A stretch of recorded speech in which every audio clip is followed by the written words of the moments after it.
Not taping. Good afternoon, everyone. Welcome to the Ways and Means hearing. It's Wednesday, February 17th. We have 10 bills today, all on the subject of education. The first bill we have is for House Bill 939 from Delegate Carrington. And I don't know why I always pronounce your name incorrectly, Lauren, I apologize. This is a jointly filed bill, meaning that it's also being heard by the Appropriations Committee. I believe I did see Delegate Novotny here. We also have Delegate Solomon and Delegate Forbes. So I'm hoping they are here as well. They were informed of this early time. And thank you to everyone. And again, check the website for the bill order. And we will start with you, Delegate, House Bill 939.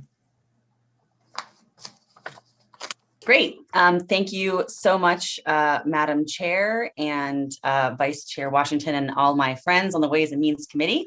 I'm Lauren Arkin for the record. I'm here today to urge a favorable report on House Bill 939. This bill is going to establish a grant program that will shift the state's per pupil funding from counties to the private or parochial school of a parent's choice if their county fails to fully reopen for in-person learning and activities by fall 2021. Just 10 minutes from my house over the PA line, I have watched for months as children have been back to school and sports full-time. But in Maryland, we've really let our kids down over the last 11 months.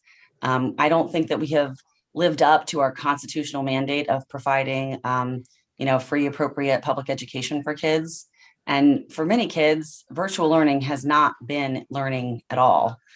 So today you'll hear some testimony, I believe, from parents on that subject. Those that we have hurt the most were the ones that could least carry the weight. Disabled students, are food insecure students, those that were in tenuous housing situations, kids with abuse or neglect in their home where school was their only refuge.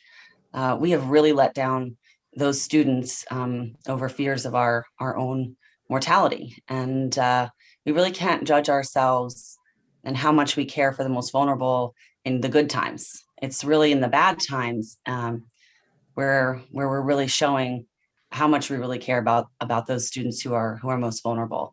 And sadly, I don't feel like we have done a great job through this epidemic of living up to the expectations that I think that we've set for ourselves. I think we've really let those students down.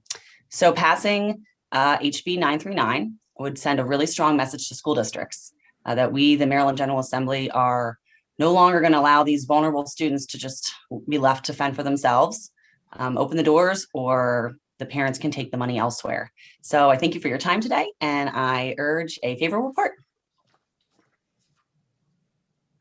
Thank you, Delegate. We'll take some questions. Delegate Wilkins?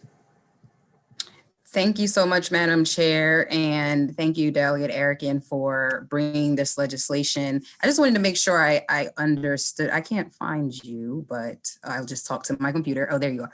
I just wanted to make sure I understand the bill. You're saying for a public school student to take their child out and go to a private or parochial school, right? Yes. So, what does that mean in terms of parents with and without means, in terms of leaving in the schools then? Wouldn't that leave students who don't have the means to afford a private or parochial school, since there's a cost factor to that? What does that look like to you when it comes to kind of the haves and have-nots, and who can move to a private school and who can't? Yeah, thank you so much for that question. That's a great question. I thought a lot about this. I think the goal of this is to open the opportunity up to more students, the ones that traditionally their families could not afford private schools. So that's the whole purpose. Right now, wealthy families have already pulled their kids out, many of them. They've already put them into private schools.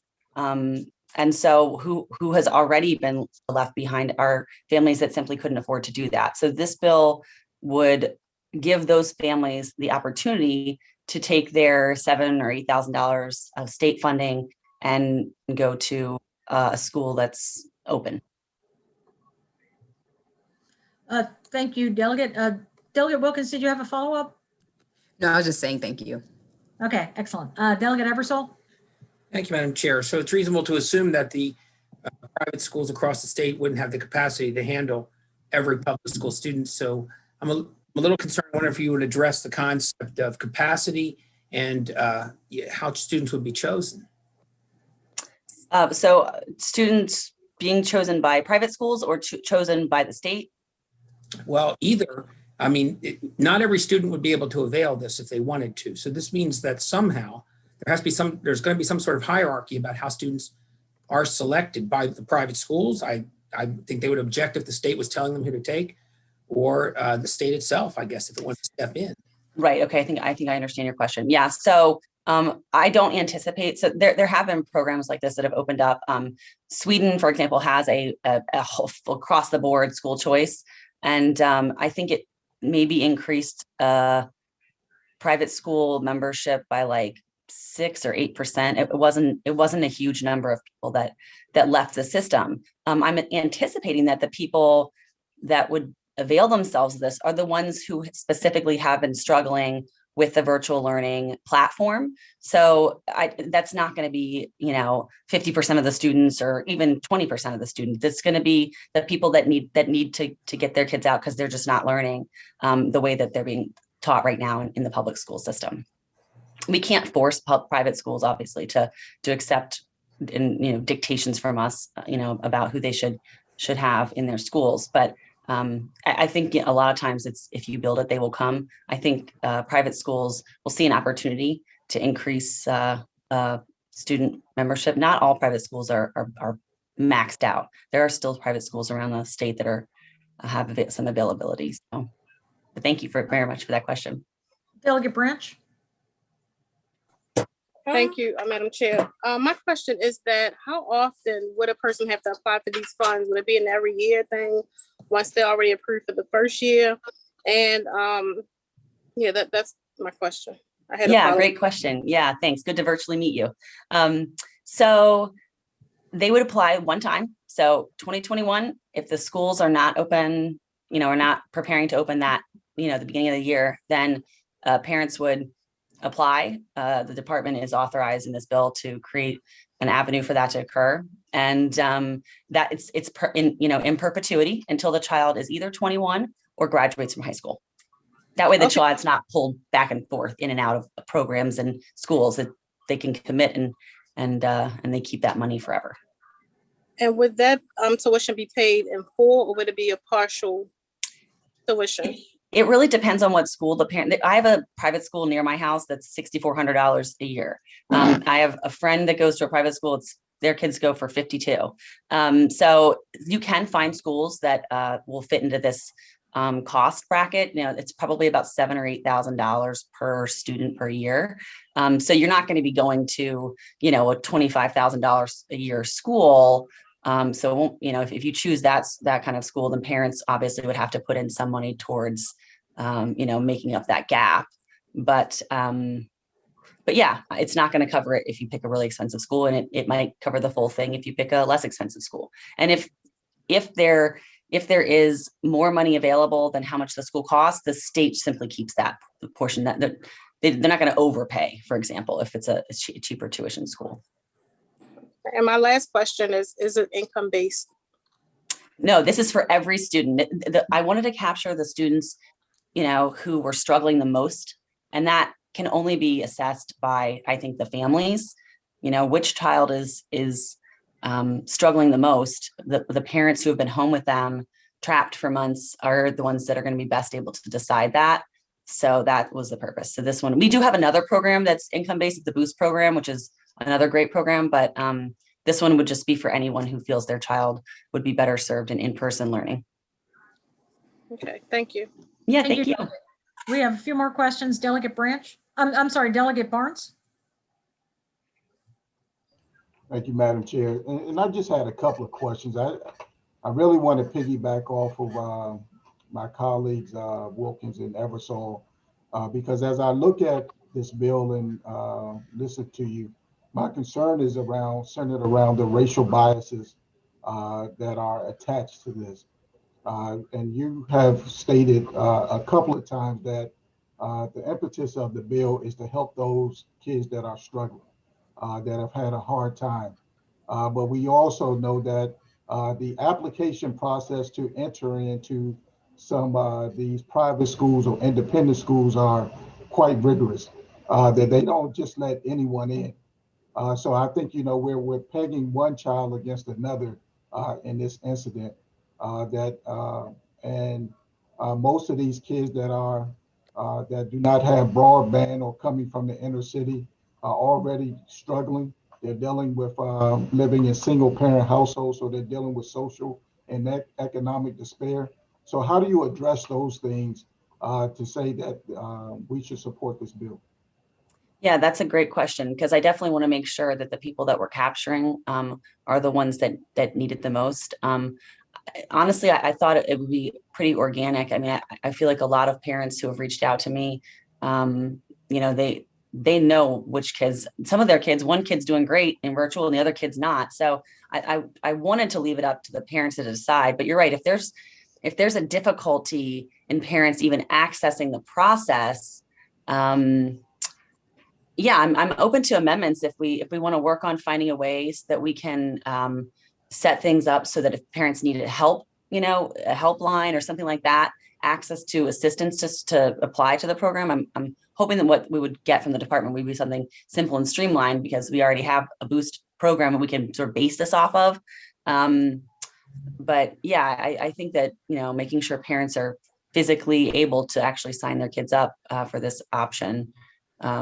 Yeah, that's important. We should find a way to make sure that the department does a good job. In terms of private schools discriminating against kids, it's already illegal. I imagine that if they were discriminating against kids and we caught them doing that, we would be able to litigate that. That's not acceptable and it shouldn't be tolerated. So, maybe that would be another opportunity for us to use the education IG. I'm not sure if we could put something in there where if somebody wanted to report some kind of discrimination, they felt they were discriminated against, and they can report it to the IG's office or something like that. But I'm open to amendments like that as well.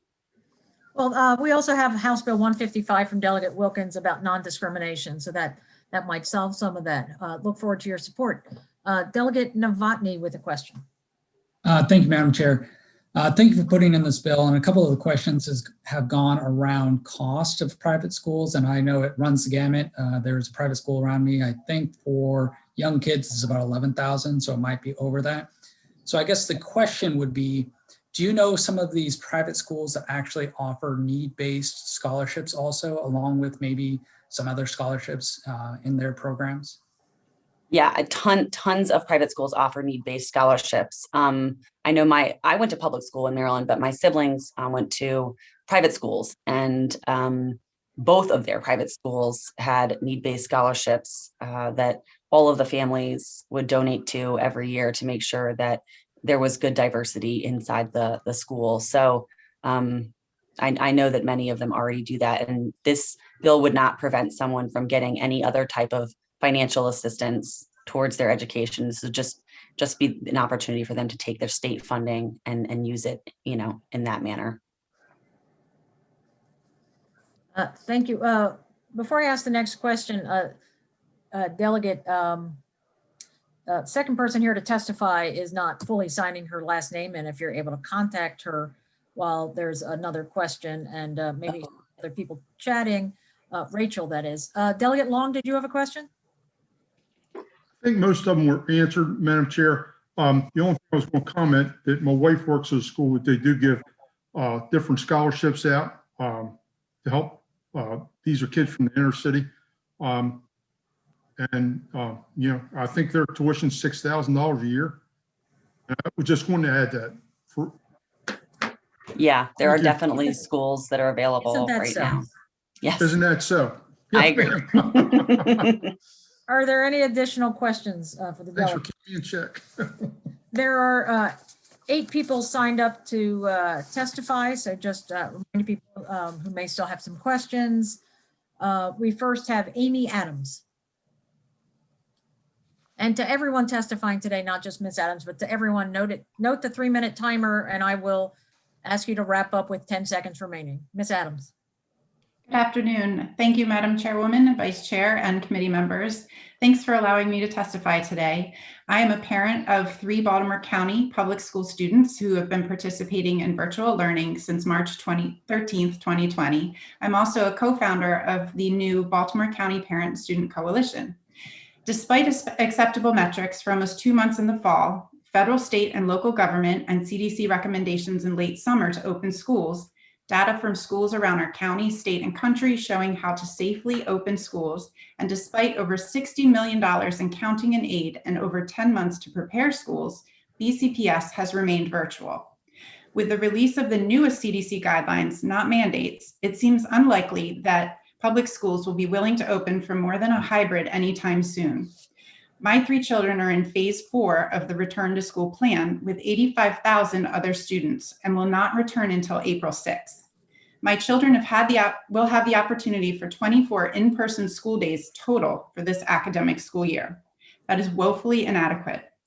I recognize that many county schools in Maryland are large and diverse and had some health and safety issues before the pandemic. The virtual learning platform currently being used by BCPS and other Maryland public schools is not a long-term equivalent or substitution to in-person learning. Young children are subjected to hours of screen time over what any pediatrician would recommend. Many secondary students are struggling with feelings of isolation and anxiety. The instructional time for content classes, math, science, social studies, English, and language arts is much less per week compared to a normal school year, and therefore students are quickly falling behind. Virtual learning does not adequately provide the academic, social, and emotional growth for our students. If the public schools in Maryland do not fully open in the fall of 2021, I believe all families should receive the financial support to make an appropriate educational choice for their child. I fully support this bill that provides family with assistance to choose an in-person educational option. Thank you very much for allowing me to say my testimony today, and I urge you to support this legislation. Thank you very much. Still up, Rachel Coutts or Coutts? You're connecting to audio now. Rachel Coutts? There, but not unmuted yet. Oh, there you are. Go ahead. Please turn on your video as well. Yep. Are you ready for me? Yes, please go ahead. Okay. So good afternoon, everyone. Good afternoon, delegates. My name is Rachel Coutts, and I live in Howard County. I have 3 children in Howard County Public Schools in 9th, 6th, and 2nd grades. I support this bill, HB 939, because children have the right to be educated in person. If public schools will not open in a normal, fully in-person fashion in the fall, as they have in over 40% of schools nationwide now, and almost all private schools in Maryland, then children deserve to have a voucher that will allow them to find a school that will teach them in person. Kids in most of Maryland have been locked out of schools for almost an entire year, while private schools have been open. In that time, we have seen increases in mental illness and suicide among children and teens. Personally, I know kids as young as 7 who have had to go into inpatient pediatric units. I know kids who are 12 and 14 years old who have had to spend weeks in the hospital. And there's no scientific evidence supporting schools staying closed. Maryland schools are among the top lockdown districts. School is a child's community. Children need to be in their community and with their community. What we've seen this year is that as much as kids may have complained in the past about school, they actually love school and they need school. So I ask that we can make it fair, that we can make it equitable, so that next fall, if any school system does not open in a full-time, normal, in-person fashion, that kids, no matter where they live, no matter their family income, they'll be able to attend school full-time and in person. I live in a very blue area. Because the teachers' associations have fought to keep schools closed, they've driven a wedge between teachers and parents. Very few parents that I know are going to follow along with the Apple ballot from now on. Parents have really lost a lot of trust in the teachers' associations. To really drive home this point, my experience 5 years ago, I was an adjunct professor at Howard Community College. I lost my contract position as an adjunct because I was working with SEIU to organize an adjunct professors union. So if someone who previously felt that strongly about unions is really questioning the educators associations in Maryland, think about what other people who may not be as politically aware, what they might be thinking. So please vote in favor of HB 939 to make sure Maryland's children have access to an in-person education next year. Thank you. Thank you very much. Mary Taylor?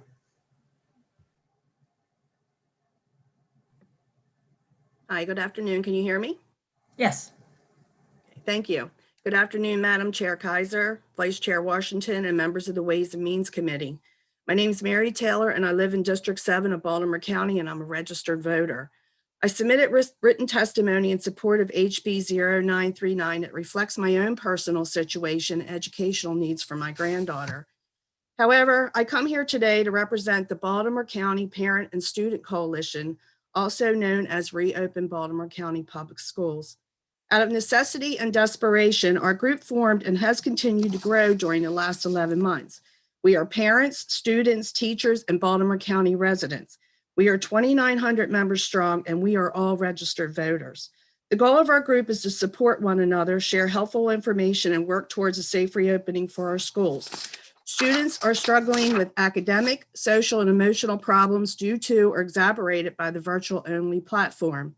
Families are struggling with financial difficulties, childcare issues, connectivity issues, and adult supervision with virtual school. Residents of Baltimore County and Maryland need your help. We want our children to have the opportunity for adequate education. We want our parents to be able to work outside the home and provide for their families. This bill would provide an option for so many families to choose a school that is offering full-time in-person learning. There are few choices as personal and as important as the educational environment into which our children are immersed for most of their waking hours, yet parents in Baltimore County risk bankruptcy just to afford tuition. They're given no choice. The bottom line is that children are entitled to an education, and for the last year, they have not received access to an adequate one in Baltimore County, despite millions in property taxes going towards funding the public school system. Why not take per pupil funding and parents a choice that fits best for their child and their circumstances? We have to give our children one of life's most important freedoms, the right to a quality education. And some of the benefits would include greater diversity in private charter schools, parental choice, increased fiscal accountability in both private, charter, and public schools. And when the money follows the individual kid, it is easier to track and therefore a better ability to quantify educational outcomes. Ability to specialize schools and curriculums based on children's needs and interest. Better serves poor communities who are not being served well by the public school system. So just imagine the difference that $7,000 in a school choice funding could make in the life of a Baltimore County child. So I'm asking you to fund the students, not the systems. I'd like to thank Delegate Eric Hahn for introducing this much needed bill. And I'd like to thank you for the opportunity to present this testimony in support of HB 0393, Support Education Grant Program, and I urge you to support this legislation. Thank you very much. Thank you very much. And then Jennifer Baker. Is Baker here?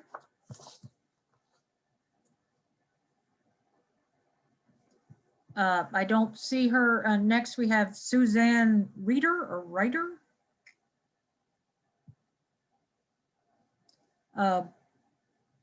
Colleen Honorato. I will check back to the waiting room in a second. And then I do see Rebecca Williams. Rebecca, go next. Hi, can everybody hear me? Okay. Yeah. Good afternoon, committee chair, vice chair, and committee members. Thank you for allowing me to testify today. My name is Rebecca Williams, and I'm a mother of 3 children. My oldest is a 4th grader in St. Mary's County Public Schools. Since the schools closed last March, I've watched my daughter struggle with school. She loved going to school and thrived being in the classroom. She's excelled in her learning. When the world shut down, she was forced into online learning. I watched her struggle, not understanding key concepts that she was starting to learn right when the school shut its doors, and she's still dealing with that deficit now. Not only that, but we watched her emotional and mental behavior decline. She started to withdraw from family, only wanting to speak when necessary and only want to see friends. She has also complained of chronic headaches that have started not long after spending many hours on the computer. She has expressed on many occasions how she feels lonely and shut out from the rest of the world, and how she just wants to be back in the classroom. When it came time for school to start back in the fall, and the public schools did not have a plan in place, we looked into putting her into private school. However, we soon learned that private school is just not something my husband and I can afford. It has been hard for us to watch our daughter struggle with her education and her mental health. We need our children back in the classrooms. This fall, my other two children will be starting school. This is why I urge you to support this legislation, HB 939, to allow us parents the opportunity to give our children every opportunity possible to succeed in their education. Thank you all for allowing me to speak today. Thank you, Ms. Williams. Megan Bozman.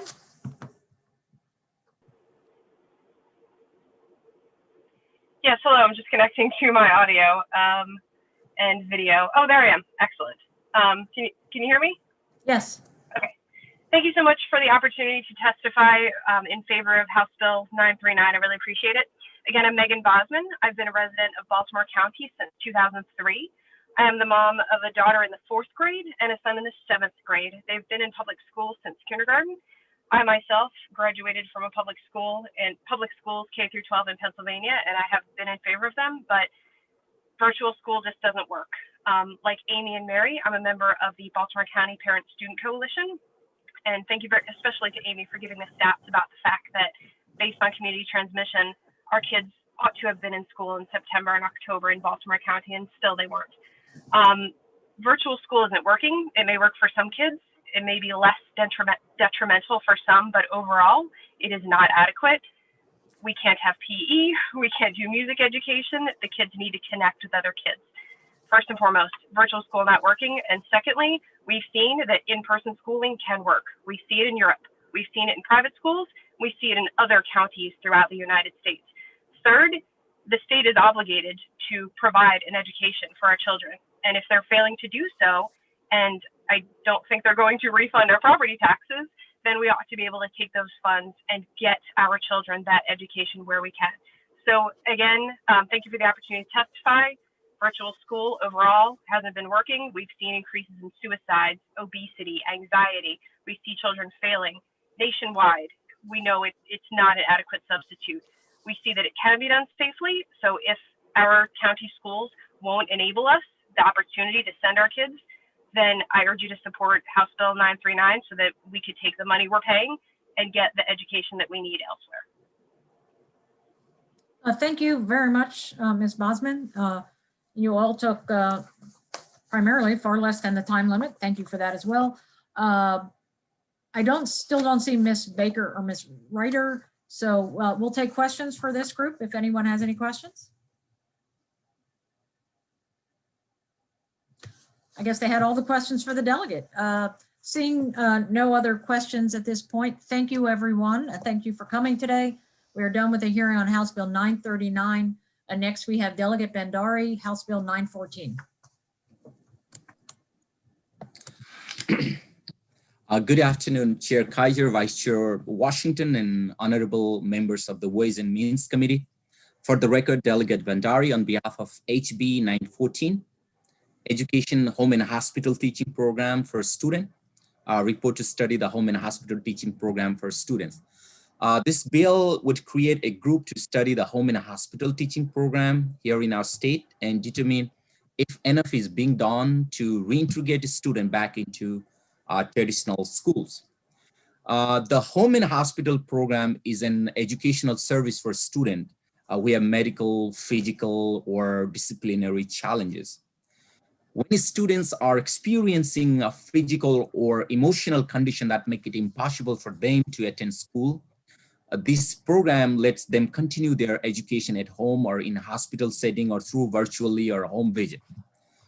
These students go through medical, physical, and emotional conditions. I said before, these conditions include but not are limited to kidney failure, cancer, asthma, sickle cell anemia, depression, bipolar disorder, and so on and so forth. However, The program must be improved as an educator. I'm testifying this. As it exists now, it does not prepare students for reintegration into a classroom learning environment, especially in the cases presented by students whose behavior or emotional condition makes it difficult for them to attend school. These students remain out of school for excessive periods of time, and often when they do return to a classroom, the school is not prepared with an adequate re-entry plan. I've seen it. I would like to inform this esteemed committee that this is not just traumatic for the student, but traumatic for everyone around them. In my written testimony, I listed the 5 goals of this bill. So as to not to be redundant, for the sake of time, I won't list them now, but I do want to note that this bill takes on extra importance now. For the last year, students have been learning away from the classroom. I think it is fair to say that there are some things we have learned regarding education outside of a classroom setting that can be used to bolster the home and hospital program in all of our 24 jurisdictions. This bill I'm sponsoring is an initial step to help rectify these re-entry problems. We need to see exactly where the program struggles so that we may address those difficulties as efficiently and mindfully as possible in the future. I would like to thank Diana Bozman and all others who have offered testimony on this bill. In the past, in 2019, this bill passed the House. No action was taken in the Senate. I filed the bill last year due to the COVID. No action was taken. I'm really passionate about this bill, and I would like to thank you for your consideration of HB 914, and I respectfully request a favorable report. Thank you. Thank you, Delegate. Any questions for Delegate Bhandari? Right, seeing no questions. Thank you, Delegate.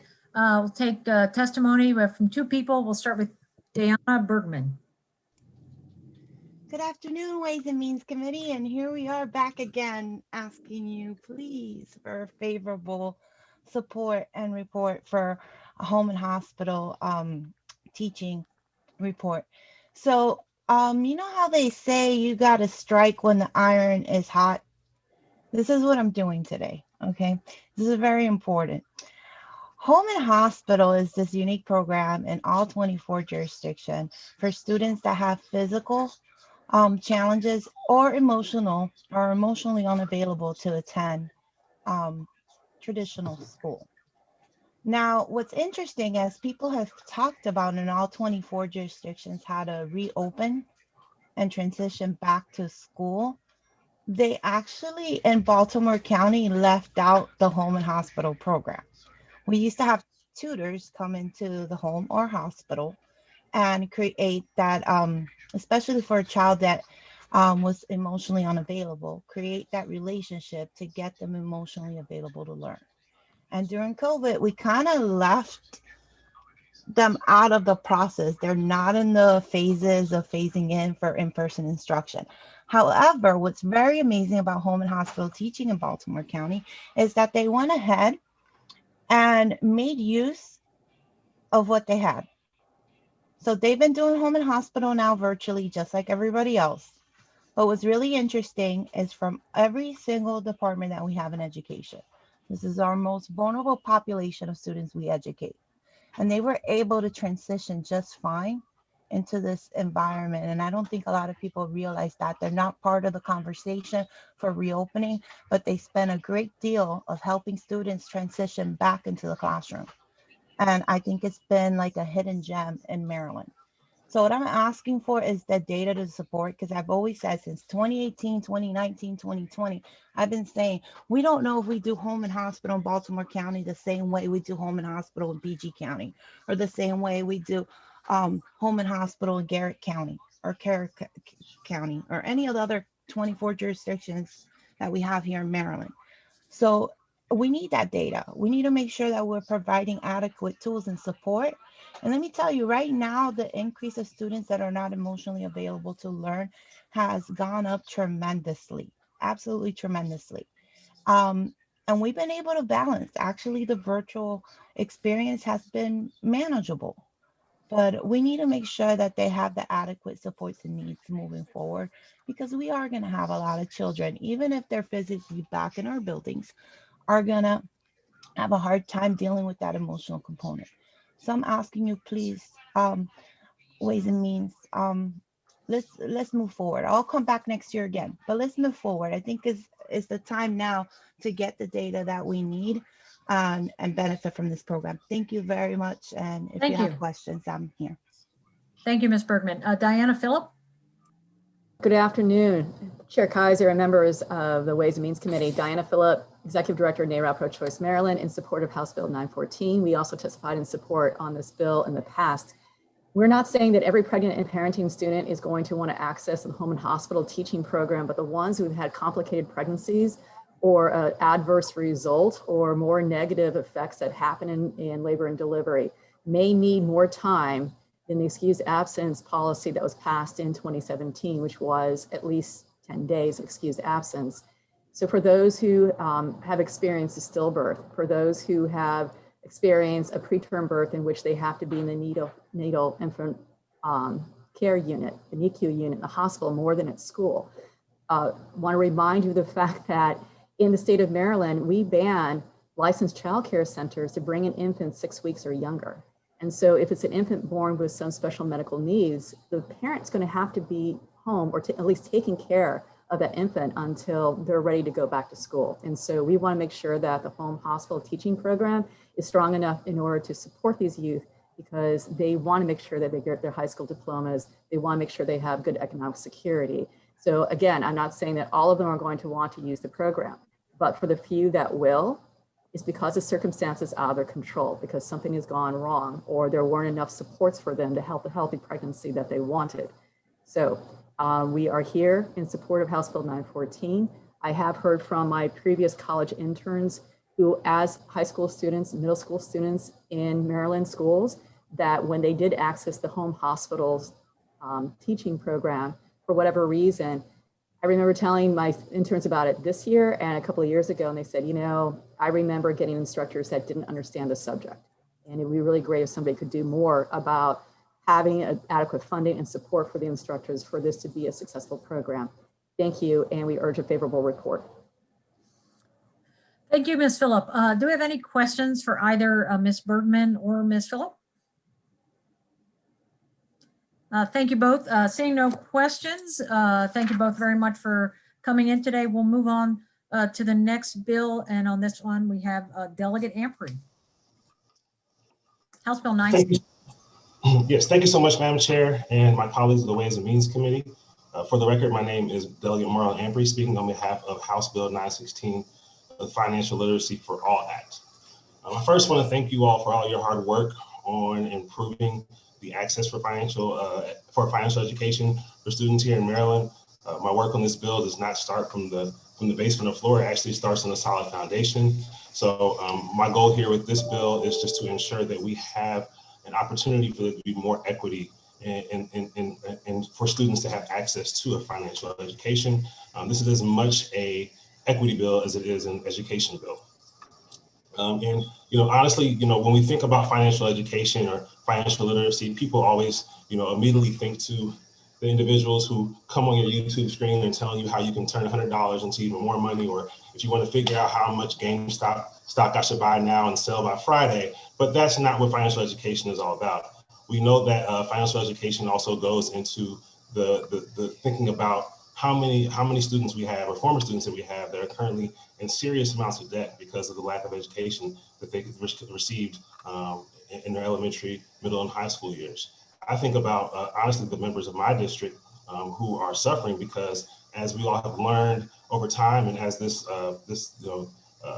House has done a great job of dealing with poverty, but we know the expenses of poverty continue to rise. And those who are in poverty continue to deal with the expenses of being impoverished, and they're taken advantage of by predatory lenders and insurance companies. So ensuring that we have a financial education for all is also about those communities and how important it is for them to ensure that they can take advantage of every dollar that they have. So I want to speak to the two primary things that this bill will do in difference to prior bills on this matter. So the first thing it will do is it will add 2 new educational standards. The first standard being student loan management. I often think about the fact that if you're 17, 18, 19, even 20, you can't go into a bar and buy a beer.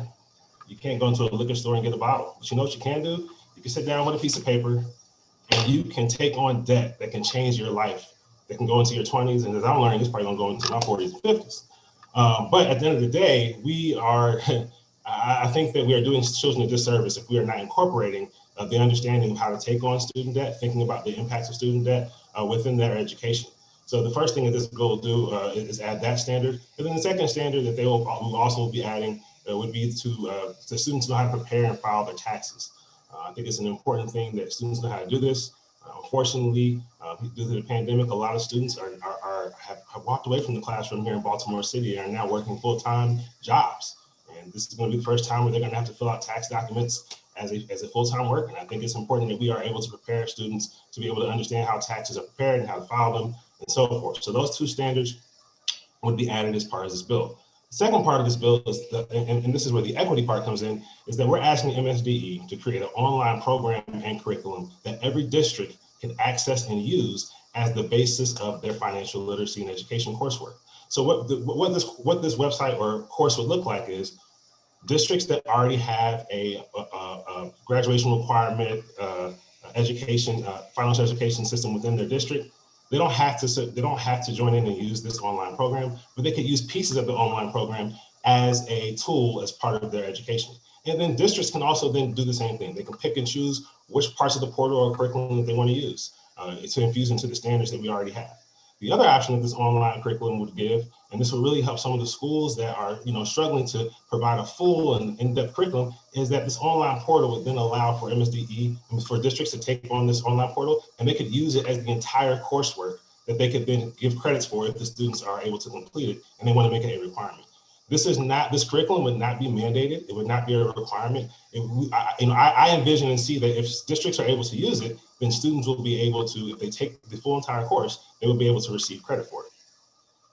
And this coursework would be created through MSD with the Department of Education, and also it would be, they could partner, we have in the bill, they would partner with financial institutions and universities in order to create this coursework. And I already have several conversations with those in the banking industry that have said they really want to do this work. Already, we know Bank of America has worked with Khan Academy to build out a very elaborate financial education coursework. But I think that an opportunity for educators to be on the ground and understand what students need here in Maryland and figuring out ways to make that coursework more strong, and then having it to be accessible for every district, whether here in Baltimore City, Prince George's County, or our people on the Eastern Shore, to ensure that everyone has access to a really solid financial education. And the last thing this bill will do is create a financial literacy week here in the state of Maryland. I think it's important that we not only ensure that our kids and our students are walking away with a financial education, but I also see, as a former educator myself, I always believed that the school was also a place that we were a community center. We were a place where parents came and community members came to be involved. And I think if we have a financial literacy week, we can have an opportunity to ensure that parents and families and communities are able to learn a little bit more about financial education, and the schools will act as pretty much a community hub to where everyone could have the opportunity to learn and engage and learn more about ways in which they can utilize their finances to their advantage. So in closing, I just want to make clear that this is a financial equity bill. This is an opportunity to ensure that every student in the state has access to a strong financial education. I know that we have standards that have been thought out and they're really solid, but many counties are infusing those standards into U.S. history courses, into American government courses. And I think it would be really powerful if they had a separate coursework that they could rely on that's strong, that's vetted, and that every student would have access to. And also would alleviate the, we have a lot of gaps that are going to have to be filled once we get all of our students back in the classroom. And, I want to make sure that as principals and districts are worrying about that, they have less to worry about and having to build out their own financial education curriculum. So the bill will be set for 2022 and 2023 school year, when all this curriculum will be finalized and be able to be used by the districts.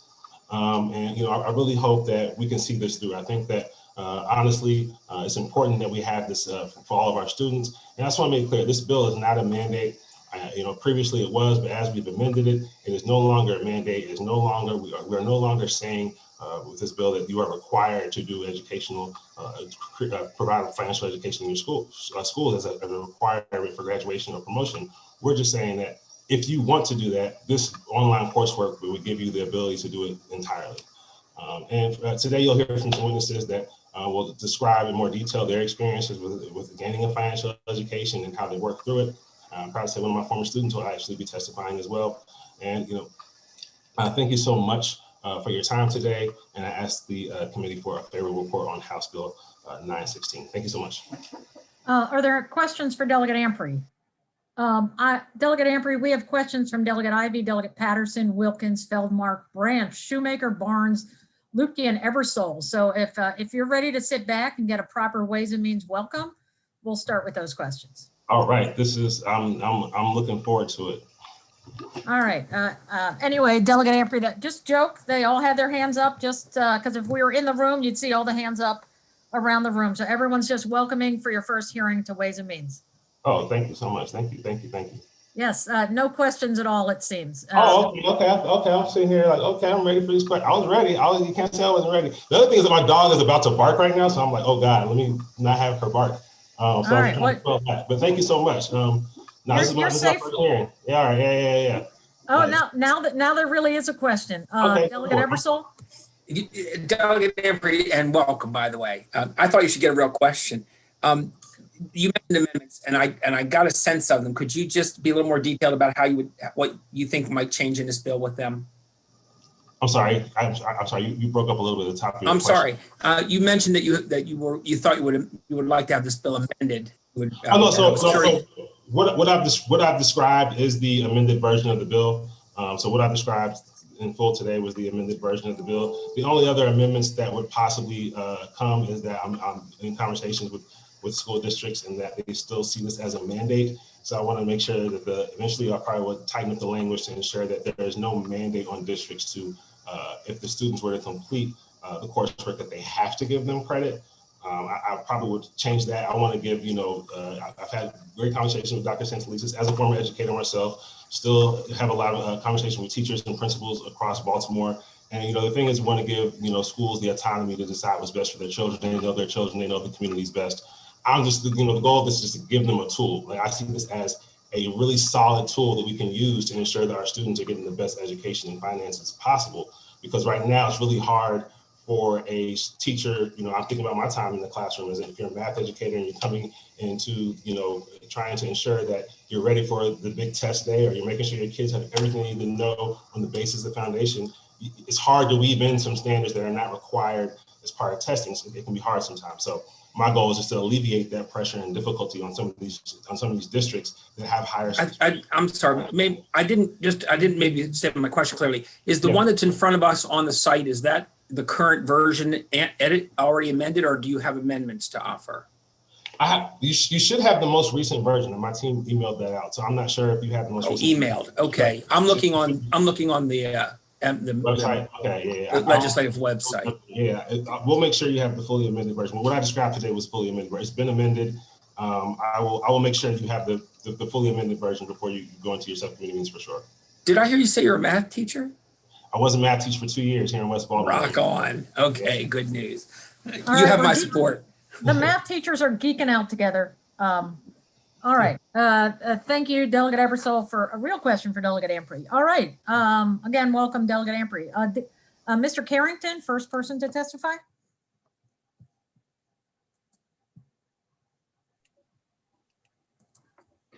Thank you, Madam Chair. Good afternoon to everyone. For the record, Darrell Carrington here on behalf of Carrington and Associates. Thank you for the opportunity to speak on this very important bill. I'd like to thank the bill sponsor, who I haven't had an opportunity to work with, but this issue is very important to one of my clients, First Financial. We've been working on financial literacy for veterans, offering that for free, returning citizens, working closely with the University of Maryland Center. And this is an issue in which all of our students will have to deal with at some point in their life. However, we do not do a very good job of making sure they're prepared for the challenges that they're going to face in navigating their student loans, paying their taxes. And this will have an effect on their ability to own a house, to start a business. And so these things are very important. I looked at the fiscal note. It has a very relatively small fiscal note. And as a company, one of the things that First Financial has done is they have developed a financial literacy course at their own cost and expense, because we feel that that is so vitally important. And we spend a lot of our time, not only here in Maryland, but in Florida and other states that we operate, and trying to make sure that we are giving back to the communities that we work in. And so financial literacy at all types of levels, and I apologize for the lighting. I just see how bad it is. Okay, hopefully that's better for the committee.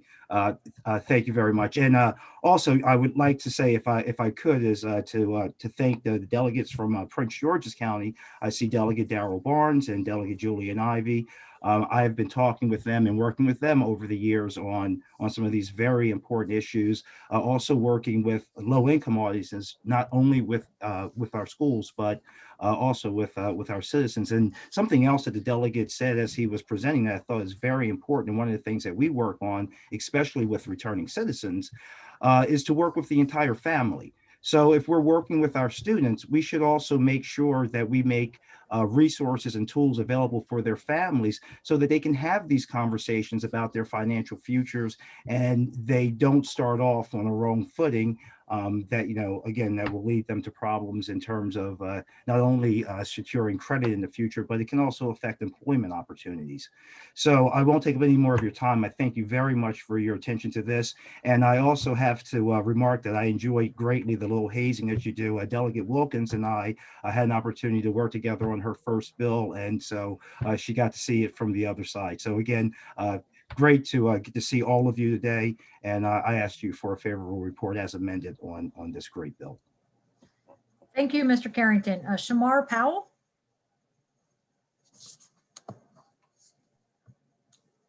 Is Shemar here? I don't see, oh, you have to unmute.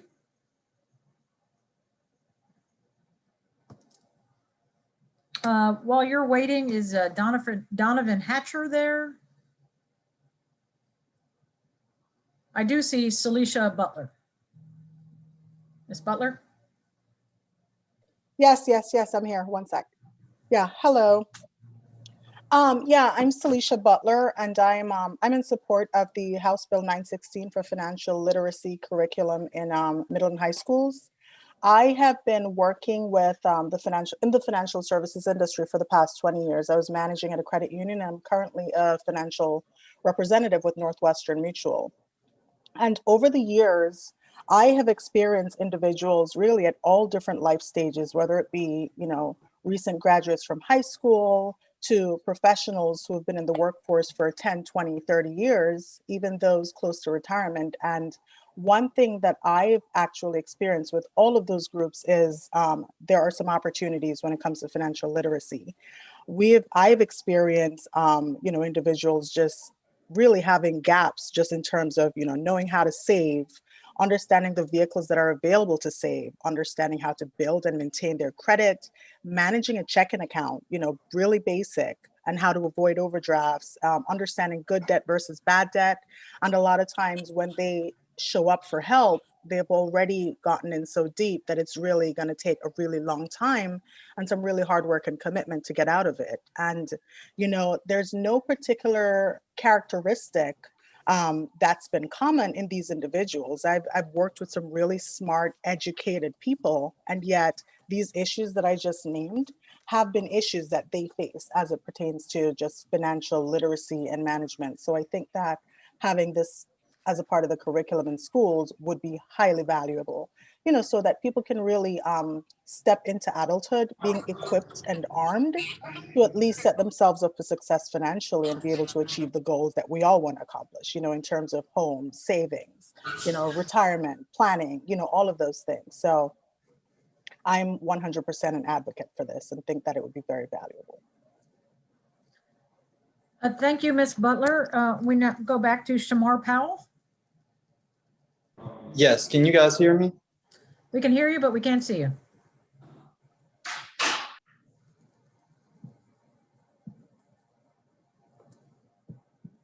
Now we can hear you. Go ahead. Hear me and see me? Yes. Yes. So this is very important for young males and young people in general. I think this bill will not only push me forward as a student, but it will push us as a people. You can never go wrong with more education, more resources, and that's going to do nothing but grow. I really believe that this would change people's lives for the better.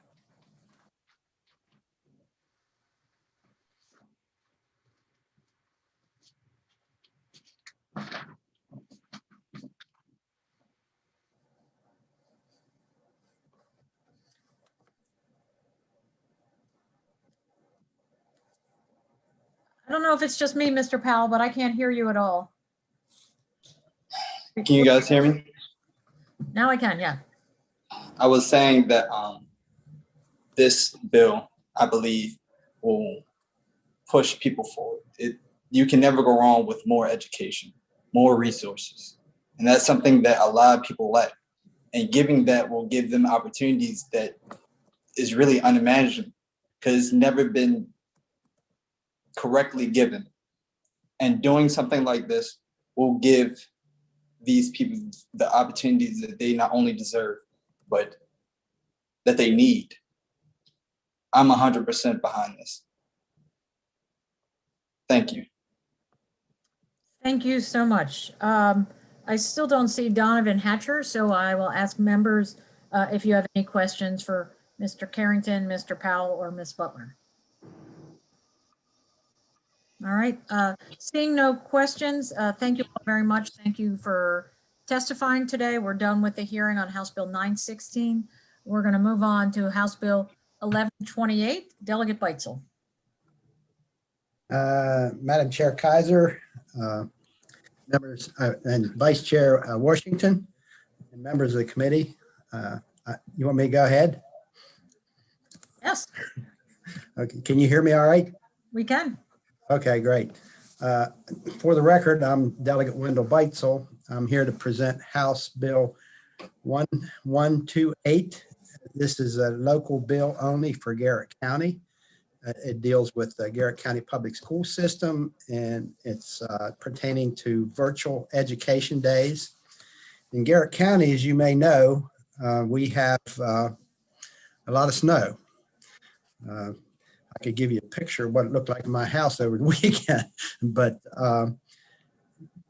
because we have a lot of snow, the Garrett County Board of Education always books so many days in their calendar year, or allows for so many days in their calendar year for snow days when school is called off. So what they've asked for the authority in this bill is to authorize the Garrett County Superintendent of Schools to be able to, on days when it's snowing or in days of when there are disasters, natural disasters, civil disasters, or inclement weather, to be able to offer virtual learning on those days. And there's an amendment that we have and have offered to the committee there that it's an amendment. I guess you don't need the number, but you have the amendment that will provide or require that anytime they do a virtual learning day, that they would also, that would remove one of those snow days from the calendar. So net effect of this bill is any day they have scheduled for snow days, if in fact they have to cancel school because of snow, they would do virtual learning instead if they had enough time to set it up. And if they had to have virtual learning for more than one day, if they went 2 days or more in a row, they would have to get the approval of the Garrett County Board of Education. So virtually what it does, it takes us the days that they have snow days, when they would normally call a snow day, and giving them the authority to do virtual learning on that day, and that would offset, they would have to remove then one of those snow days from the calendar. And that's really the gist of the bill. Superintendent Barbara Baker, Dr. Barbara Baker, was going to jump on the call here to answer any questions that might be here, but I think maybe she got snowed out. So anyway, she wasn't able to attend, and I think I can handle any of the questions. So with that, I'm going to ask for a favorable report on this bill. It has no impact on state finances, and it's a local bill only. So thank you for consideration. Thank you, Delegate Beitzel. And as you want there to be virtual education on those snow days, it sounds like your superintendent could have arrived here from home. So well, that's true, but I don't know what, I just jokingly said it was a snow day. I'm not sure what came up, but because she had something else she had to do. I'm just kidding. Delegate Palakovich-Carr with a question. Thank you, Madam Chair. Just two quick questions, since I know every school district is doing things a little differently this year in terms of how they've handled schooling. So does your county currently have an all virtual or part virtual model during the pandemic? Yeah, our county right now is on all virtual learning. They have, I think, 2 days with half of the group and 2 days with another half of the group and 1 day off. But they are going back to full learning for 4 days a week in class, starting March the 4th, and they'll have one virtual learning day after in the classroom, in the classroom setting. Thank you. Yeah, it seems like every district's handling things a little bit differently. I'm also curious, did the district provide Chromebooks or other devices for all of the students in the district? Has that been an issue in terms of having access to virtual schooling? Well, one of the real problems, and thank you for the question, because one of the real problems is we have a lot of areas in Garrett County where the students live that they don't even have internet service. So it's been a real problem with the school board they have to send out the lessons and have the kids do them and send them back in. Due to the pandemic, I don't even think that they're looking at the results because of the possibility that the mail will transmit something to the school personnel. So it's really vitally important that we get back in classroom, have the students get back to class in Garrett County because of the lack of internet service and the difficulty on doing online learning. And I have 2 grandsons that are in that situation. Fortunately, they have good internet service and they're in school now through virtual learning. But last year, when we first got into this situation, they actually, both of my grandsons, from the time they closed down school till the time the school ended, my one grandson was online one time virtually with a teacher, and the other wasn't on at all. So for them to get up and running was a really difficult thing, and it hasn't been a good experience. Thank you for the context. Thank you, Delegate Beitzel. And if we do approve a day like this for Garrett County, I hope other counties don't follow, because you do get the most snow, and I still want Maryland students to enjoy their snow days. Question from Delegate Jones. Thank you, Chairwoman. Thank you, Delegate Beitzel, for this. In full disclosure, I am from Western Maryland. Originally, I hail from Allegheny County, as I have had many conversations with my friend Jason Buckle about. And being on the tennis team and having those away matches in Garrett County was, well, it wasn't spring. And it was not. I just want to make sure I understand. Did Garrett County send out like the internet MiFi, those little boxes to all the places where the nooks and crannies of Garrett County where we can't get Wi-Fi or high-speed internet so kids can get on their Chromebooks? Did they send those out? What are those kids doing? And so, do we have an accounting for everyone's ability to get online and switch quickly? I guess is where my question is rooted. Yeah, I'm not, they did try to make arrangements even by giving computers to some of those kids and things that didn't have capability to get online. But if they don't have any internet service at all, then they aren't able to get on virtually. And so this bill would allow to switch for extended snow days, virtual learning, or for their families, potentially for those kids to send home packets so they could do their work virtually? Is that what you're saying, sir? Right. So what would happen here in this case, if they're not going to go to school, if it's a snow day, there wouldn't be anyone having class. What this would allow them to do is have classes virtually, and those kids that cannot get on or wouldn't get on would not have the benefit of being able to do that. But what this really does, and one of the main reasons for this, is because years that we have extensive number of snow days that Right. the school way up into the summer, way up into June. And this would basically cut down on the need of having to really extend the school into late spring or early summer. Yes, sir. I think the best map to understand is the topography map of Maryland and how we're like this, not just shaped like that. Right. You know what? Thank you very much. Thank you, Chairwoman.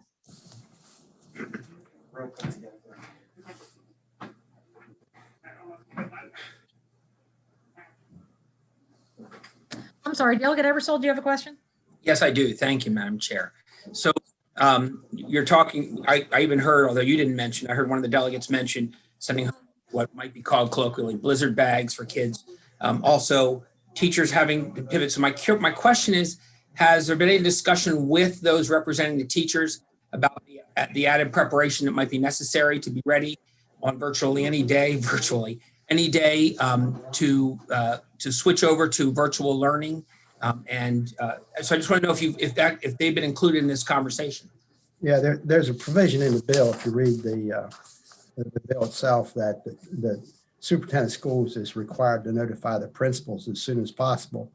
And it may not be possible if, for instance, they wouldn't know that they were going to have a major storm till so late, too late in order to notify the principals, and the principals then would notify the teachers that they were going to go on virtual learning.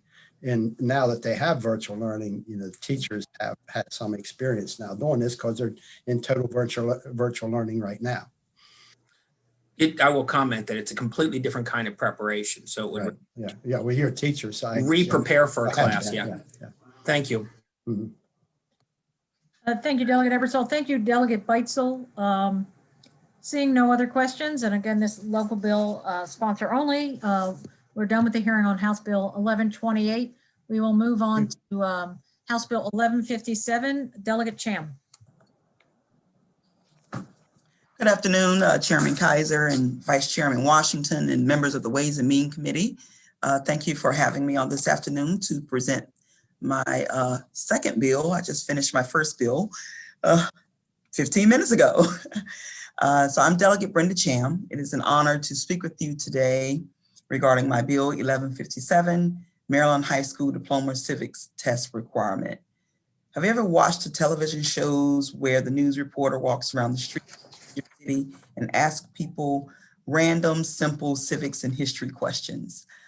You cringe when you hear people stumped with a question that you automatically know the answer to. If you haven't seen it, I encourage you to go to YouTube and just type in jaywalking citizenship test.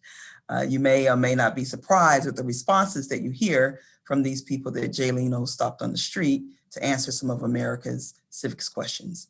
Though these may not be Maryland high school students or Marylanders, I would venture to state with a high probability of percentage that most Marylanders do not know basic civic questions, particularly our youth, with the exception of my colleagues in the General Assembly.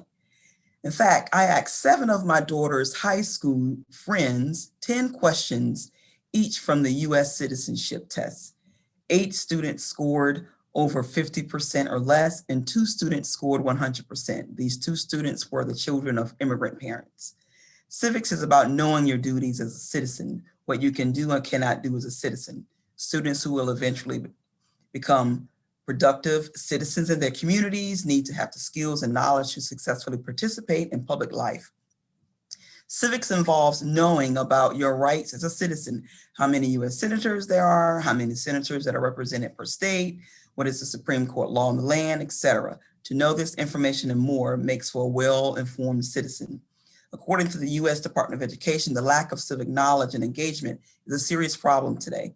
With more youth becoming woke and involved in politics and civics matters, they need to be more knowledgeable with regard to the matters that concern civics and politics. I overheard one high school student state, if the president can no longer fulfill his duties and the vice president cannot assume the duty of the president, that role will be appointed to the Secretary of State. They were wrong, and I had to correct the student. With the knowledge that I have, I took the liberty to inform the student that it's actually not the Secretary of State. The 10 high school students that I informally tested on these 10 civics questions from the U.S. citizenship test, the 8 scored less than 50%, and they even struggled with getting those answers correct. Freedom matters and democracy is its embodiment. Our founding fathers, such as George Washington and Thomas Jefferson, encouraged that citizens who were informed were the lifeblood of the democracy. Abraham Lincoln said that education was the most important subject which we as the people can be engaged in. It is our duty as teachers, as parents, adults, educators, and lawmakers to ensure that our youth are adequately prepared for post-secondary outcomes and to be engaged citizens in their communities. We must ensure that our children know basic civics facts about the country and use this information to their benefit, and not only know lyrics to Cardi B's most popular song. I solicit your favorable support in this bill to help our children become stellar students and adults with regard to civics. Thank you for your time, and I look forward to a favorable outcome.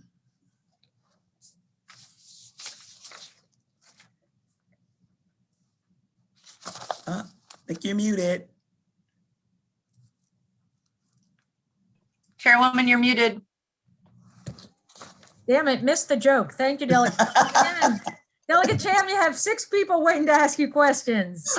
Jones, Guyton, Buckle, Branch, Feldmark. So welcome again to Ways and Means. I know you've been here when there have been some jointly assigned bills from your committee.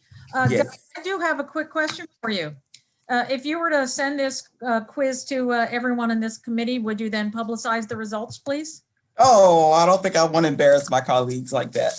Oh, some of us faith will in be them. embarrassed. Some of us will. I'm All sure right. most are. I'd like to think most of us would know these answers. That's correct. Delegate Guyton? Sorry, it was just part of the joke. Haven't taken it out my hand. You just didn't pull it down quickly enough. Welcome to the committee. Welcome to the committee and to the House, Delegate Cham. All right. Thank you. Thank you. I do think we have a question from Delegate Buckle, who wants to thank you for not picking his name so he can be on the House floor. Delegate Buckle? That's very true. The annex seems quite dystopian. In any event, I think that we should take you up, Madam Chair, on the suggestion. I think Delegate Tham, you should prepare, Doug Cham should prepare the test. We should take it as a committee. I don't want to be partisan, but we'll go Democrats against Republicans, except trade Delegate Hornberger for a delegate to be named later. Hornberger for Ludke. We take the test, and whichever side gets the highest score, the losing side has to find dinner at a lovely Annapolis restaurant of our choice, compliant with COVID protocols. That's my motion. That's my amendment to the bill.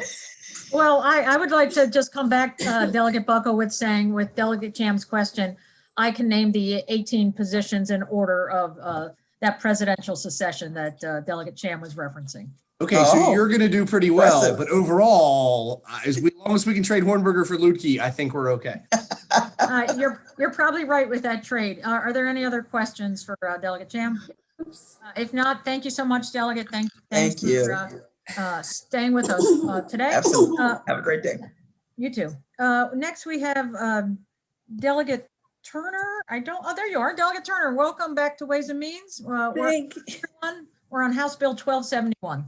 Thank you very much. Thank you very much. Good morning, is it the afternoon? I'm sorry. Good afternoon, Madam Chair and members of the committee. For the record, I am Delegate Veronica Turner, and it's good to be before you once again to introduce House Bill 1271. Special Education Student Evaluation Identification of Traumatic Brain Injuries.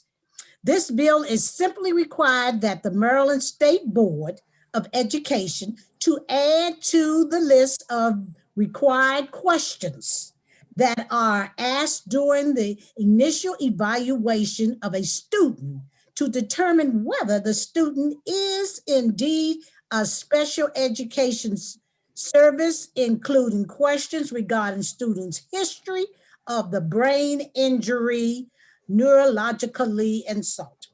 The questions or evaluations will be determined by the State Traumatic Brain Injury Advisory Board. I will allow my panel members to give you more statistics around the purpose of this bill, but I would like to share a story that provides the reasons for this bill. My chief of staff suffered a traumatic brain injury and a spinal cord injury in a car accident in 2007. She noticed a change in her abilities to do things. She also noticed change in her social interaction. However, it wasn't until she returned to school for her master's degree did she notice that the cognition dysfunction was a real issue regarding organizational skills and processing incoming information from lectures. She reached out to the disability coordinators who assessed her and made several recommendations. After the following recommendations, she eventually received accommodation which permitted her to use a recording in the class as well as submit a paper. I tell this story because although she is an adult with the knowledge of how to navigate and educate system for her children without proper assessment of her needs based on her injuries, she would have to continue to be told it was the nature aging process to experience these things. Only recently have we put into place requirement for how to treat students who've had sports-related brain injury to assess whether or not they can continue to play. The coordination has not yet been made from the data perspective surrounding any types of neurological insults, assessing the needs for a special education service. The needs for the special education service is covered a broad spectrum. Assessing the needs based on the particular cause in the critical decreasing severe risk factor, Martin Carrigan, that is involved the school to prison pipeline and the misdiagnosis of students results in learning gaps. With this, I ask you members for a favor report of House Bill 1271 so that students can receive the early intervention that some may desperately needs. Thank you very much for hearing me out. Thank you, Delegate Turner. Are there any questions for Delegate Turner? All right, thank you, Delegate. Seeing no questions, we'll go to the first person testifying. We have Martin Carrigan. Yes. Hello and good afternoon. My name is Martin Carrigan. I am the chairperson of the Maryland Traumatic Brain Injury Advisory Board. I'm a special educator in Maryland Public Schools with both a graduate and postgraduate degree in special education with an emphasis in traumatic brain injury. And I also happen to be a survivor of traumatic brain injury. So just a couple points to bring out. Our advisory board is legislatively mandated, and every year we are charged with putting out a report to the legislators and to the governor, highlighting the needs of Marylanders impacted by brain injury. For the past 4 years, this has been our top recommendation to improve identification of students with traumatic brain injury in Maryland Public Schools. Previous versions of this bill introduced by Delegate Turner Delegate Lukey, then Delegate Jeff Waldstreicher, have all passed the House. And in fact, the last time Delegate Turner introduced this legislation, it passed out of the House of Delegates unanimously. The problem has, in the past, it seemed to be a lack of understanding around the intent of the bill once it gets to the Senate side. But we're working on that as well. According to the 2019 special education census data published by the Maryland State Department of Education, there are currently 112,855 students currently receiving special education services in Maryland. Of those 223, only 223 students, or 0.2%, are identified as having traumatic brain injury as their disability. And this data has pretty much remained consistent over the last 15 years. It changes a little bit, but it's pretty consistent to that 0.2%. At the same time, the Maryland Department of Health reported in 2017 alone that there were 4,794 emergency department visits and 210 hospitalizations for Marylanders ages 0 to 18 with a diagnosis of traumatic brain injury. The Center for Disease Control and Prevention reports that there are almost 500,000 kids treated every single year in emergency departments for traumatic brain injuries. And that's nationwide, obviously. Many times families do not remember, and the reason this is important is because, we have these concussions, right? And then we think the child's fine and they return to school. And there might not be problems initially, and it might take a while, but once this child starts developing problems, the schools automatically think, okay, we got to test this kid, we got to assess him, we got to see what's going on. They do these assessments, and a lot of times the student ends up becoming misidentified or mislabeled. Many times families do not remember these injuries that might have happened years ago, especially if it was something like a concussion, or maybe it was a fall.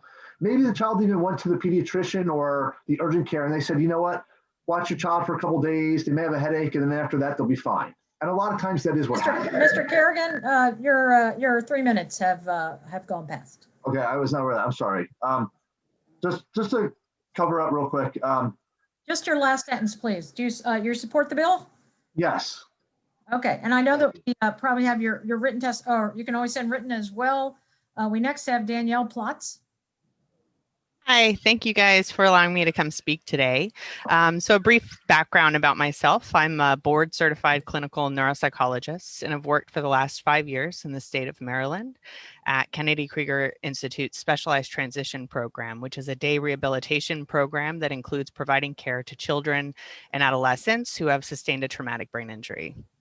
I appreciate everyone's time and want to focus my testimony here on the importance of accurately classifying children who have sustained a traumatic brain injury as such if in need of special education services. Currently, when qualifying for special education services, 14 different federal eligibility categories, each that promote specific educational program designs tailored for individual needs, are available. Sustaining a traumatic brain injury can have negative long-term cognitive, behavioral, social, emotional, and academic impacts. Every brain injury looks different, and therefore every child who has sustained a brain injury will require different interventions.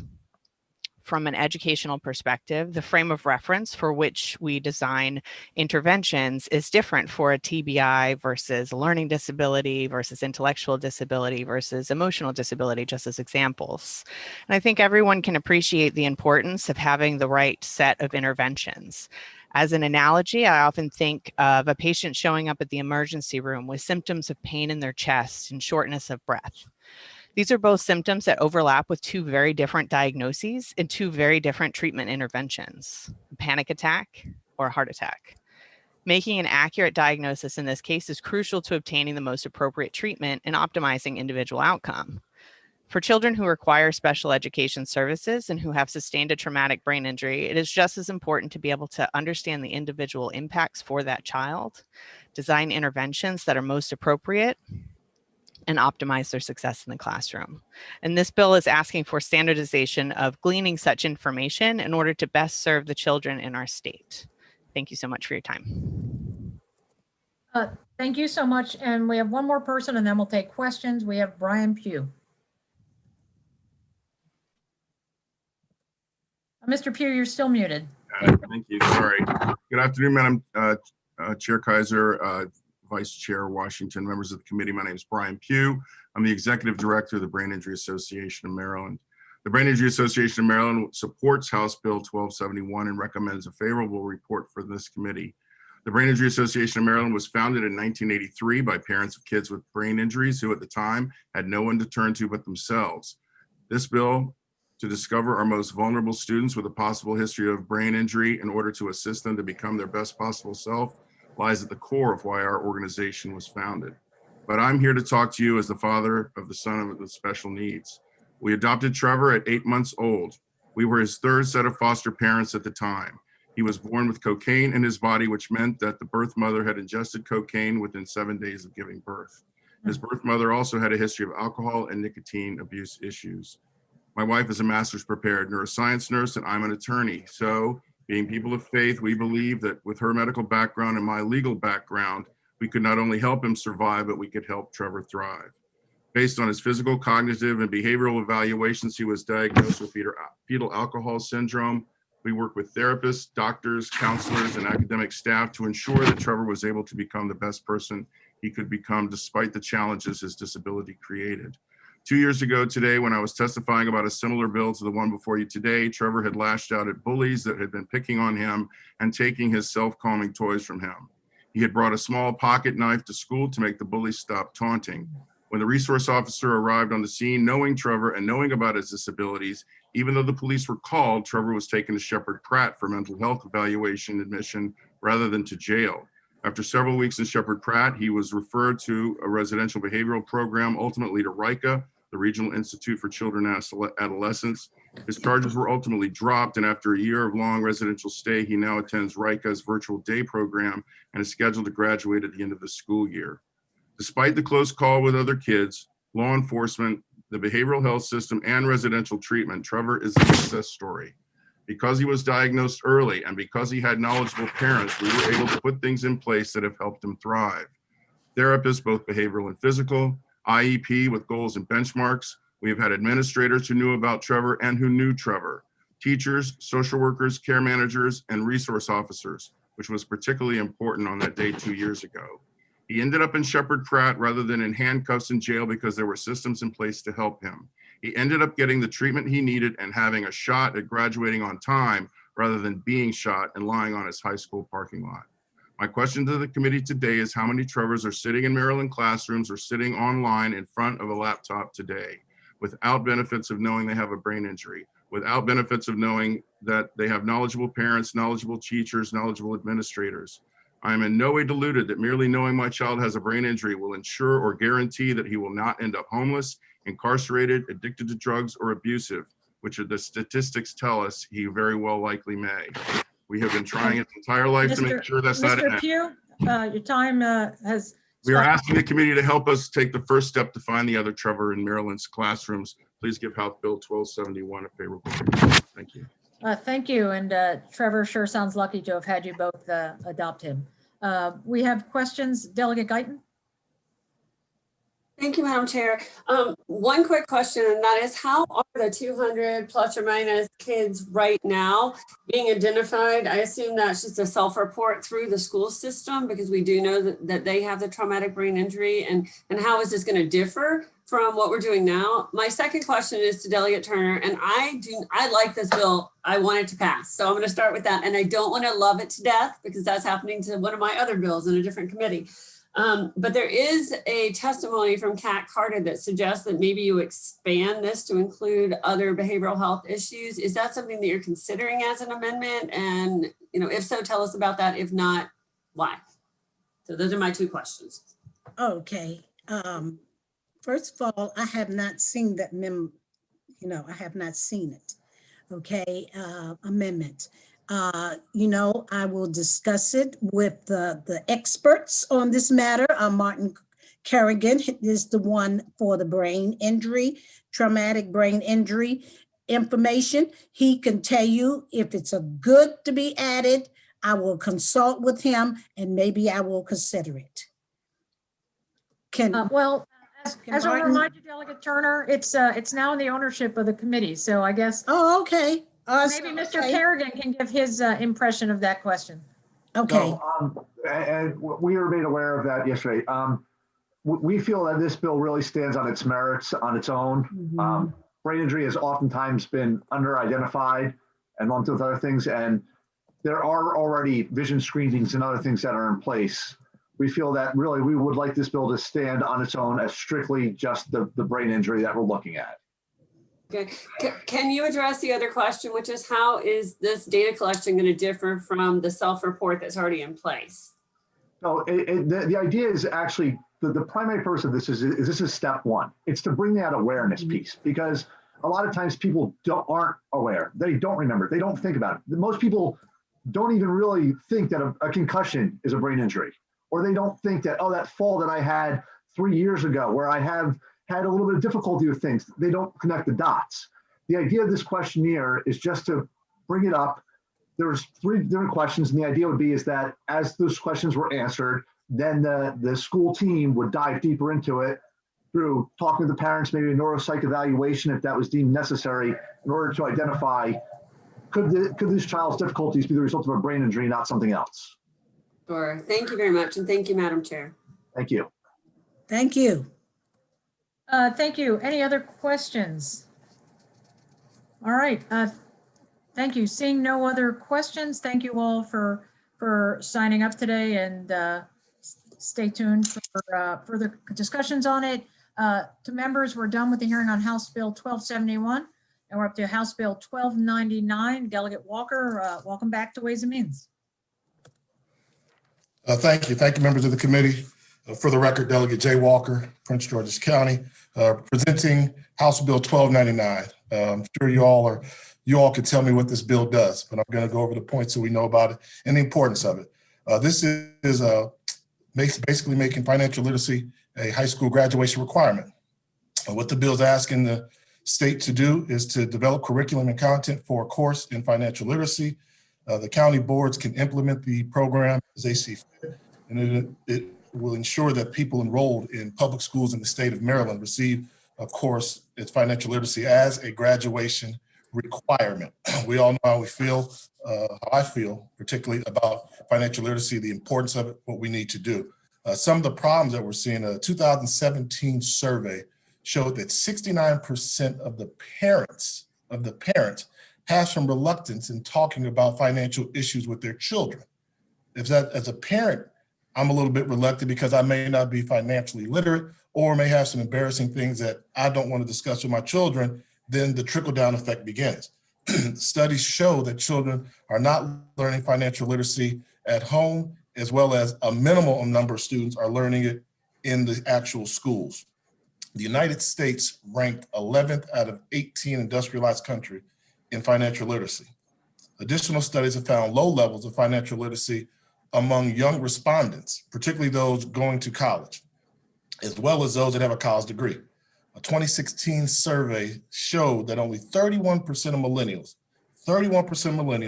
thought that they were properly educated on a healthy financial living lifestyle and habits. Studies also show that financially savvy people are more likely to plan, save, invest, and accumulate more wealth. Let's not kid ourselves. We know we live in a capitalistic society. Are we doing the best we can to help our students become successful in life? We know that there are clear socioeconomic divides surrounding financial literacy. We also know that teachers have said they need help in addressing financial literacy. In the United States, financial literacy alone can account for more than 40% of wealth inequality. One of the challenges we face here in America, in Maryland particularly, has always been the gap between those that have and those that have not. Financial literacy is a universal language that we must make sure we teach to our students of the future. The solutions that this bill will do, if we extend this curriculum, is we will have a more financially literate base, we will have a more educated financially lit workforce group, and we can hopefully close the social and economic achievement gap. Studies have shown that financial literacy works. The United States Treasury has called for mandatory financial literacy. And in a role in which we are as lawmakers, I'd like to point to the state of Ohio. In 2016, they mandated financial literacy. At the time, Ohio ranked as the 3rd worst financial literate market in the country. They ended up taking a little grant of $300,000. The General Assembly was so impressed with what they were able to accomplish that they've renewed it every year. Now in the state of Ohio, they're touching 120,000 students, which started off initially with only affecting 5,000 students. That being the case, a bipartisan effort. I've always said it before, this is not red, it's not blue, it's green, it's our future. And I want to thank all of you on the committee that have told me in private as well as in public their support for this bill. I know that last year we made a huge investment, as well as this year, a huge investment in our education, but I firmly believe we must educate the right way. This committee has the ability to make this happen. I know that I was told last year that there was a standalone bill in this committee. I know COVID struck a lot of us in different ways, but I hope that this year we can take the right step and improve financial literacy for our students in the state of Maryland. With that said, I'll open it up to questions. Thank you, Delegate Walker. Any questions for Delegate Walker? Delegate Lasanti. Thank you. And Delegate Walker, I thank you for bringing this issue and continuing to forge this course, because I just think it's so important. And reading the testimony against this, it just seems like it's the logjam of it. It's, you know, certain people not wanting to be told how to develop curriculum. I get that, but in retrospect, particularly looking back over the last year, I mean, it seems a little bit, it seems a little frustrating. And so I guess maybe do you have a sense of how, I mean, I know what other countries do, but are other states taking a different approach than just through their state education system? Is there another way to attack this? Because I just think it's so important, and I just don't want to see this. I want to see this move forward, and you know. I guess my first response will be welcome to Ways and Means. It won't be the first or last. Something that says we don't like to be told what to do at all. And I know the Chair Kaiser and I remember when HSA tests, when I first got to Annapolis, the HSA test was such a huge thing. It was such a huge thing. And then they didn't want to be told to do it. Then when we did it, they wanted to be told. I think we just got to go with our conscience. I've always said that, you know, this committee that you all are on Ways and Means, you all set education policy for the state of Maryland. And it's saying we're going to do it. And it would be one thing if this was something brand new to the state, but we've got several jurisdictions that currently do this in the state.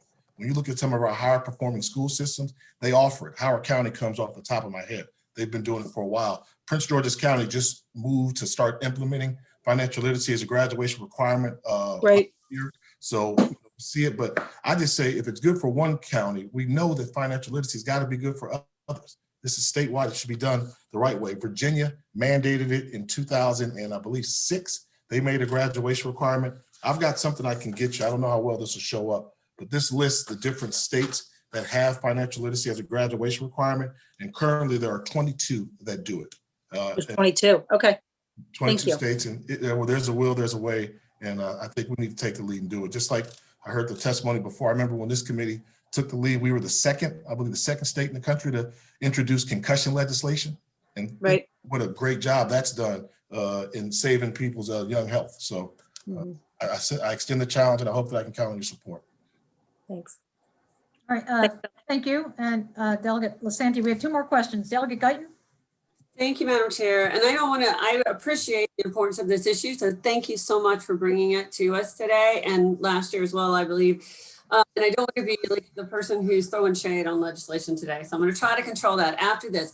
I do have a question though, because I do tend to remember that about 10 years ago or so, maybe a little longer, there was a legislative commission that did look at this and make recommendations to the State Board of Education, and that we do actually already have in place a Maryland State personal finance curriculum statewide that we are supposed to be incorporating, that all the counties are supposed to be incorporating into their classes. Now that's a little different than what you're proposing right now. I understand that what you want is a standalone semester course.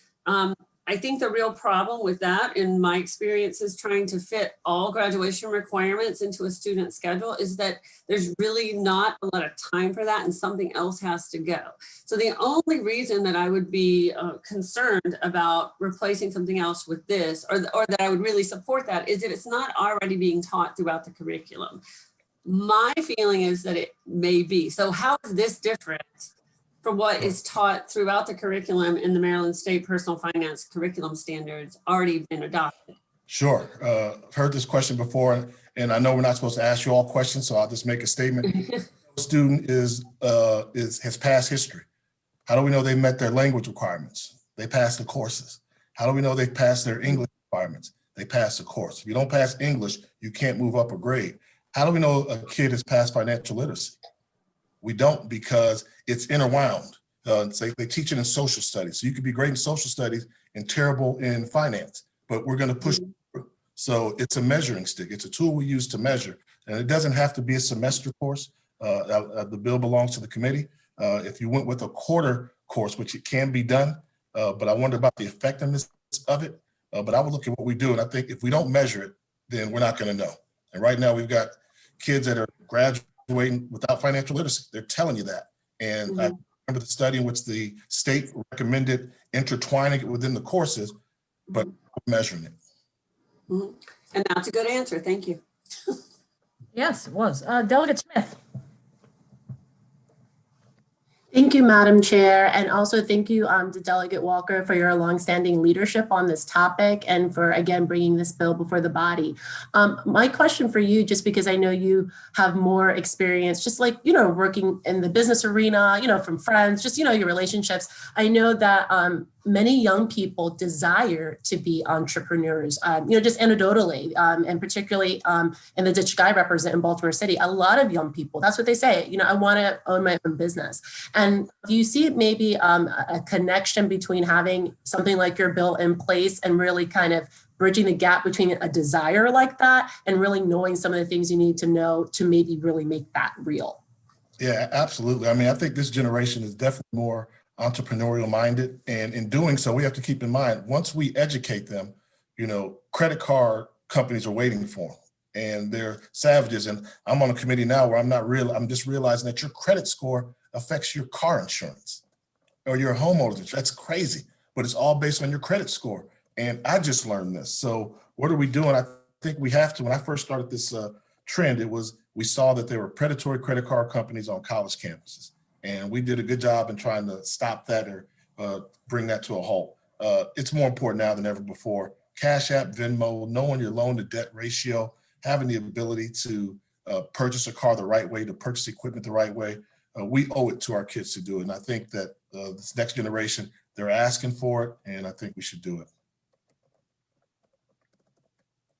All right, thank you. And Delegate Smith? Oh, I'm sorry. I think I accidentally left it up. I apologize. I'll put my hand down. No problem. All right, thank you. Any other questions for Delegate Walker? All right, thank you all. We do have one person testifying, Mindy Lehman.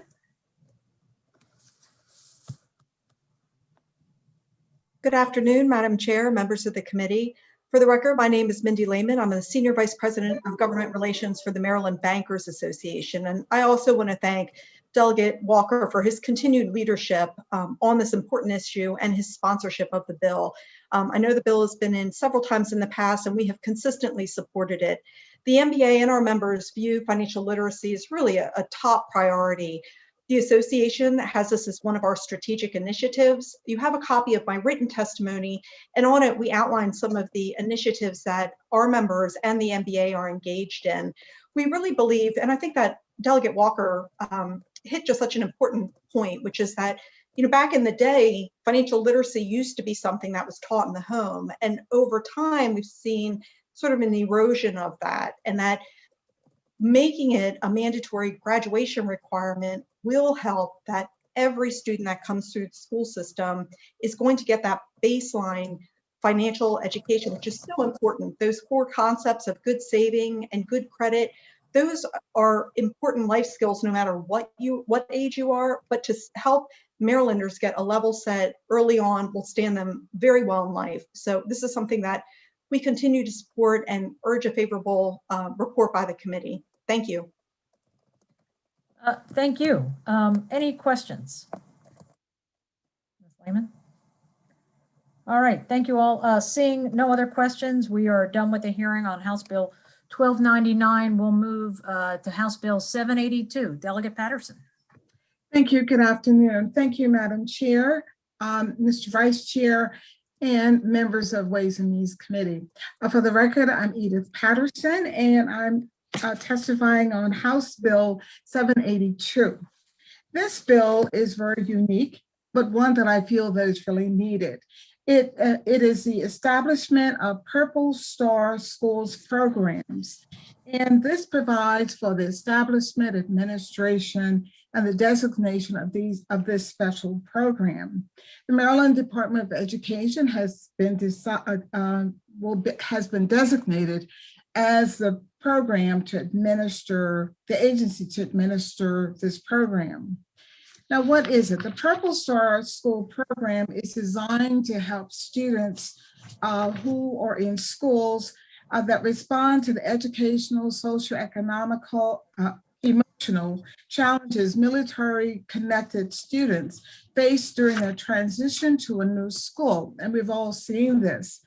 This program recognizes our military families are frequently having to move every 2 to 4 years.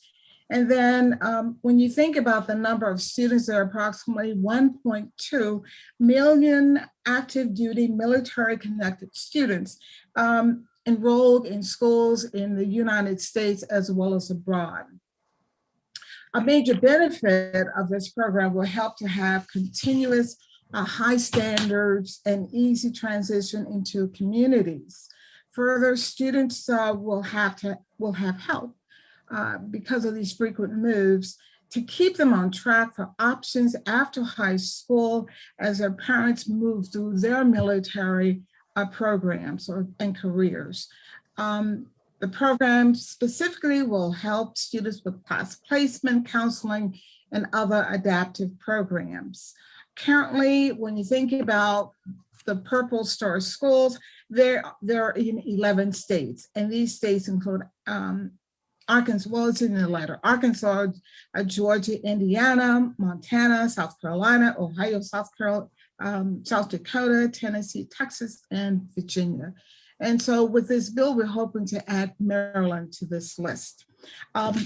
Again, when you think about the Purple Star Schools, for our communities in Maryland, there are 7 large military installations, and they range from Aberdeen to Fort Detrick to Fort Meade, to Joint Center Andrews, Fort Patuxent, my county, Naval Base in Indian Head, Naval Support, and even here in Annapolis. And lastly, of course, the 6 Coast Guard stations.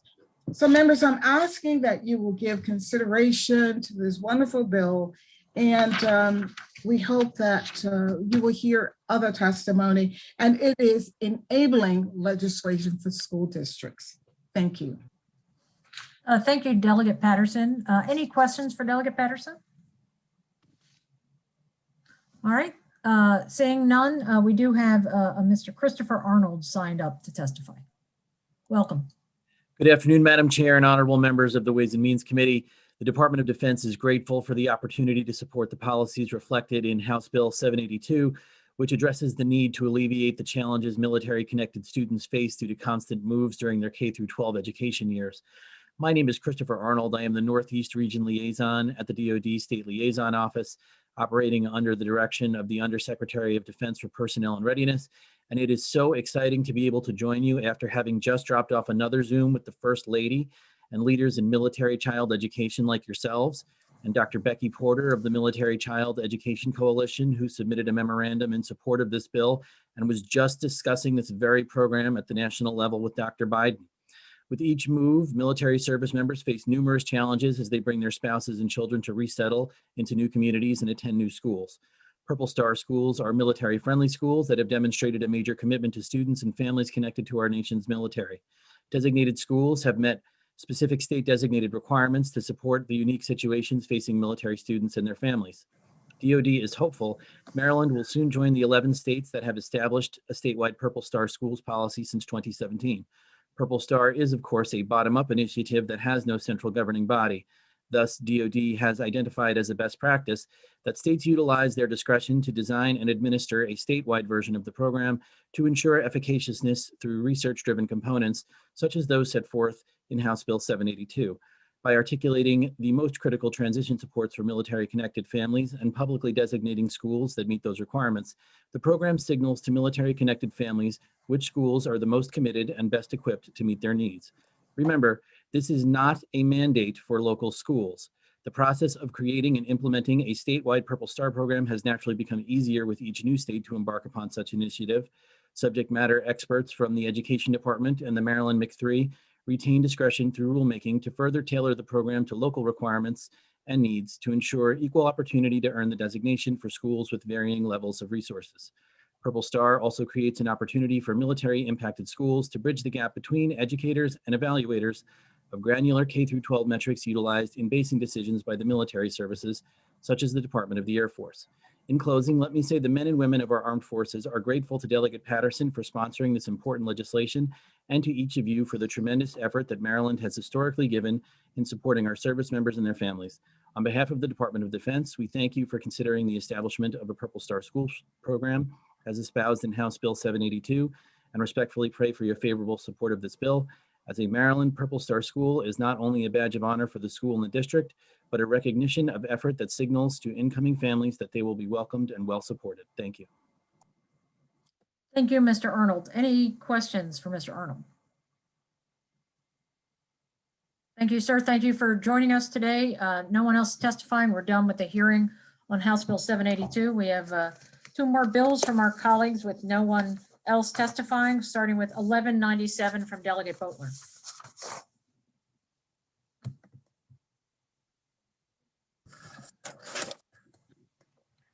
Thank you, Madam Chair and members of the Ways and Means Committee.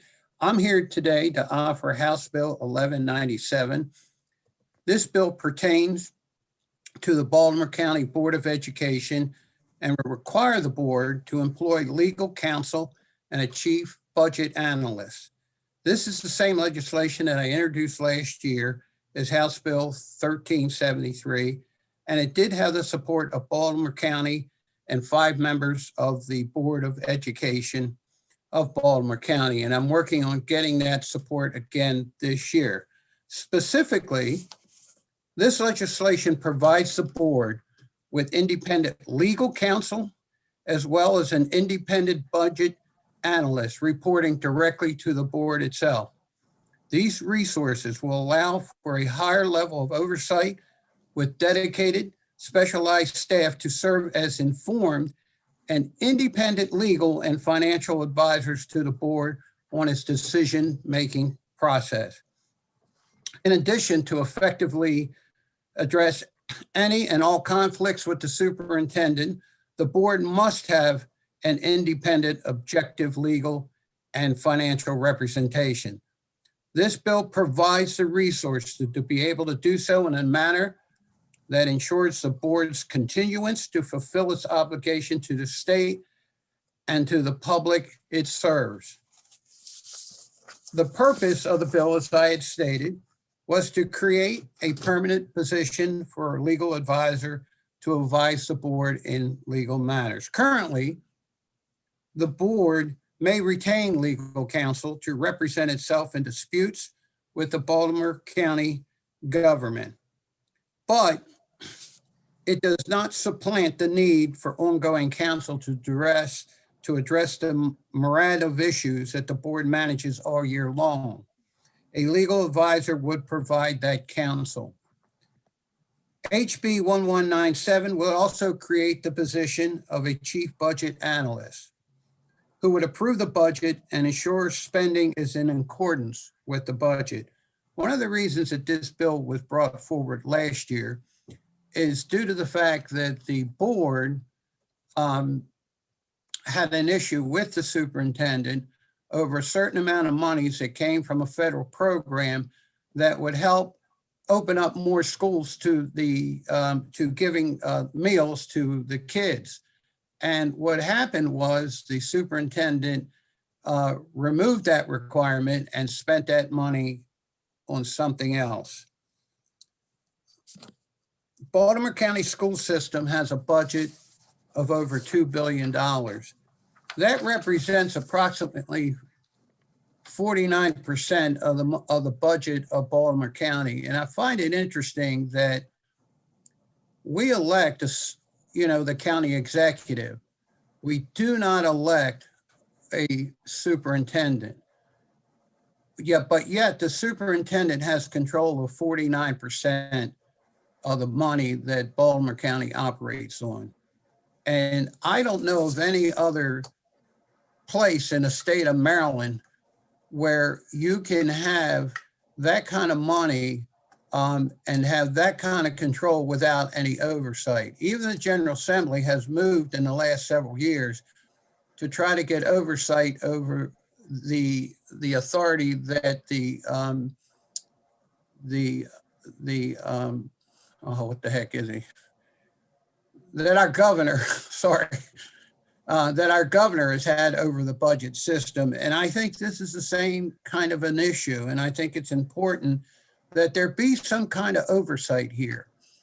We've also, I think there's some other bills that are out there that will probably be coming forward to this committee that also kind of addresses this oversight that is needed.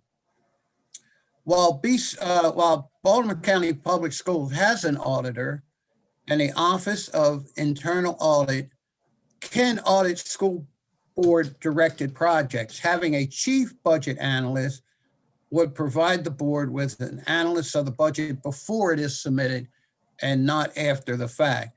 The aim of this bill is to be preemptive, enabling the Board of Education to receive legal counsel before disputes arise and have its over $2 million budget analyzed before the board submits it to the county council. I believe this bill would create a greater degree of accountability for the Baltimore County Board of Education and enable them to make more responsible legal decisions.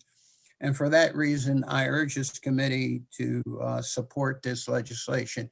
It has yet to actually go before the Baltimore County delegation at this time. Thank you. All right, thank you, Delegate Boatler. Any questions for Delegate Boatler? All right, thank you, Delegate Boatler. Seeing no questions, we're done with the hearing on House Bill 1197. Next have House Bill 1254, Delegate Ivey. Thank you, Madam Chair and colleagues. For the record, Delegate Julian Ivey here presenting House Bill 1254.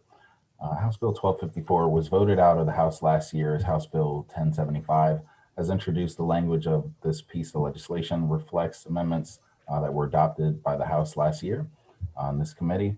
Under current law, teachers and other public school employees are prohibited from filing lawsuits against their employers related to whistleblower retaliation until they have exhausted, quote, all other administrative remedies, unquote.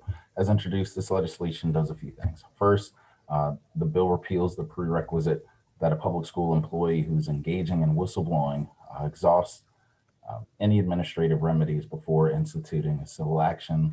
Two, it establishes an administrative complaint and remediation process for public school employees engaged in whistleblowing who have been subject to personnel action. Finally, the bill extends the time within which employees may bring an action alleging a personnel action in violation within 6 months after the alleged violation to 9 months after the alleged violation. Last year, the bill passed out of our committee in my favorite fashion, which is party line minus Hornberger, and it passed out of the House 103 to 30. I'm asking for a favorable report on House Bill 1254. Thank you, Delegate. That's my favorite vote too. Any questions for Delegate Ivey? All right. Thank you, Delegate. We're done with the hearing on House Bill 1254. We're done with the hearing for today. I do want to allow for announcements from our subcommittee. So please, of course, keep the streaming on for this public notice as well. But subcommittees, I think 2 of them voted today, early childhood and education. and gaming earlier in the week, but any announcements from election law, local revenues, or revenues? Local revenues will be meeting tomorrow at 1 p.m. Okay, and not seeing the other subcommittee chairs. Revenues will be at noon. Election law will be at 12:30, and they sent their list of bills around. And of course, you can all check the General Assembly website for the subcommittee bills because they are on the website right now. I do want to mention, in case anyone ever wonders, 90+% of the time, the order of these bill hearings, I try to, on Tuesday and Thursday, I try to separate out the issues by the two topics that are covered on Tuesday, the two topics that are covered on Thursday. Education doesn't have that quite as obvious a dividing line between education and early childhood, so I tend not to do that on Wednesdays. I try to take the jointly filed bills first, so we can get someone back to their committee immediately with less wait time. And then I almost always take non-members before members, because if they don't show up, we can then plug people in. So you might have noticed today, we did take the joint bill, and then we took the non-members in bill order, and then we took the members in bill order. So people have questions sometimes. Why do we always come last? Because we have to be here. So I just want to make sure people understand that's the general thing. Tomorrow we have 3 different issues. We have racing, gaming, and we have economic development, and then taxes. So trying to keep those 3 distinct as well, as best we can, so we can kind of keep like one hat on at the same time of types of issues. So anyway, just in case anyone was wondering about the weird order. So any questions or comments for the good of the body? Have people seen the weather reports for early tomorrow morning? It looks pretty rough, and as I hear it, we're tomorrow won't be canceled. I have, for those who don't stay, I haven't stayed yet in Annapolis, but I'm staying tonight. Just thought I'd mention that for anyone who hadn't paid attention yet to the weather. Madam Chair, Yes. do they ever cancel? In my first or second year, there was a Monday night where people's cars were stuck and they canceled. How bad of snow are we talking about? I don't know what we're expecting tonight. I think just tough to drive in. Winter weather advisory. I'm not sure how many inches. In that case, I heard 5 to 8. Oh. And I also heard a significant amount of ice. Yeah. The last report, though, the storm